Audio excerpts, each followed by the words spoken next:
dumito na muna. Besides, meron din akong job interview sa US. Work for Apex. Please say yes. Ang susunod na programa ay rated PG. Ito ay nangangailangan ng patnubay at gabay ng magulang para sa mga batang manonood.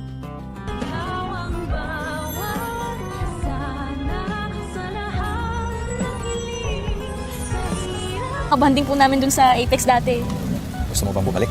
Ito po Matapos nga ang matagumpay na Christmas party ng mga bata, ay makapag-uusap ng personal sila Robert at Annalyn. Napansin nga ni Robert na kung gaano kasaya ang kanyang anak na makasama muli ang mga katrabaho nito sa Apex. Namiss nga daw ni Annalyn ang mga banding nila ng kanyang mga katrabaho noon. Kaya naman dito natatanungin ni Robert si Annalyn kung gusto ba nitong bumalik ng Apex. Matitigilan naman si Annalyn sa pagsasalita at mapapaisip sa tanong ng kanyang ama. Si Robert na nga kaya ang makapagpakumbinsi sa kanyang anak na bumalik na ng Apex. Sa kabilang banda, matatanggap na ni Dr. Enriquez ang imbitasyon ni Dr. Hiroshi ng Japan patungkol sa kanyang seminar na gaganapin mismo sa Japan. At imbitado nga dito sila Doc Lindon at Doc Annalyn. At ipapakita niya nga agad ito kay Doc Carlos na nagdadalawang isip pa na ipadala si Annalyn sa Japan. Dahil alam naman natin kung gaano kabigat pa rin ang loob ni Carlos kay Annalyn at nakikipagplastikan nga lang ito sa kanya. Sa kabilang banda, ito naman si Giselle ay pilit pa rin kukumbinsihin sila Eric at ang kanyang anak na si Justin na wag nang umalis ng Pilipinas. Pero ayon kay Justin ay hindi na sila pwedeng mag-extend pa ng stay sa Pilipinas dahil nga may nag-aabang sa kanyang job interview sa States. At dito na nga